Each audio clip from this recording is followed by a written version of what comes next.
दोबारा ये यहाँ नजर आए तो इसे गोली मार देना। मातम तो अब रईस कोठी में मनाया जाएगा। इन्ना लिल्लाहि व इन्ना इलैहि राजिऊन। भूख टल चुकी है, आग लग चुकी है। मौलवी साहब, मरहूमा का नाम फजर बिन्त शुजात था। दुआई मगफिरत करें। रईस और उसके बाप की तो खुशी का ठिकाना ही नहीं रहेगा।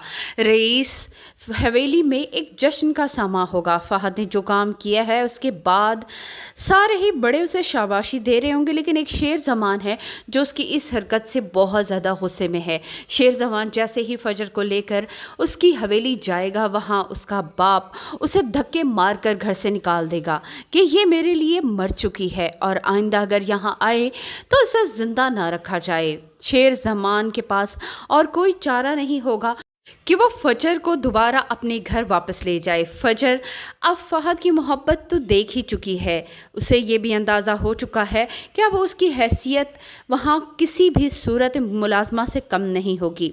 मगर शेर जमान उससे वादा करेगा कि वो उसको इज़्ज़त एहतराम से उस घर में रखेगा। यहाँ पर वापस आकर शेर जमान और फहद का अच्छा खासा झगड़ा भी हो जाएगा। दूसरी तरफ फजर की फुप्पो आग बगोला होगी। उसे लगेगा कि जिस तरह से रईस ख़ानदान ने उनकी इज़्ज़त पर हाथ डाला है, अब वक्त आ गया है कि उन्हें इस बात का अच्छे से जवाब दे दिया जाए।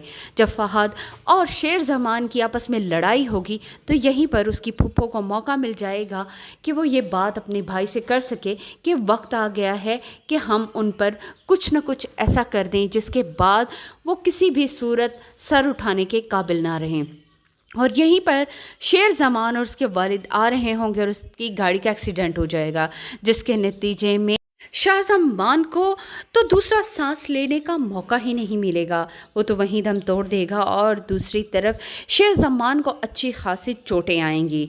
शेर जमान को लगता है कि जो कुछ फहद ने किया उसके बाप की जान गई है। दूसरी तरफ फजर के घर वाले फजर की कुलखानी भी करा देंगे, सब में मशहूर कर देंगे कि फजर मर चुकी है। फजर की माँ अपनी बेटी को इस तरह से ज़िंदा मुर्दा होते देखकर बहुत ज़्यादा रोएगी, मगर उसके बाप पर ज़रा बराबर इसका असर होने वाला नहीं और उसको भड़काने में उसकी बहन का भी बहुत बड़ा हाथ होगा।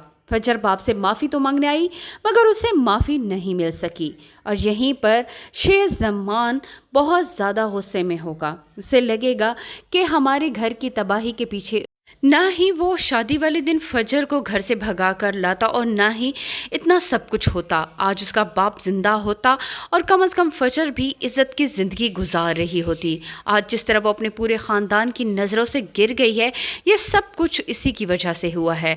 यहाँ पर शेर जमान फजर से वादा करेगा कि वो उसको उसका खोया हुआ मकाम ज़रूर दिलाएगा, वो उसे कभी भी अकेला नहीं छोड़ेगा। इसीलिए वो जाकर उसके दादा के सामने सर झुका कर कहेगा कि फ़जर की कोई गलती नहीं थी, जो गलती थी वो उसके कज़न की थी। यहीं पर अच्छा खासा शेर जमान और फहद का झगड़ा भी हो जाएगा।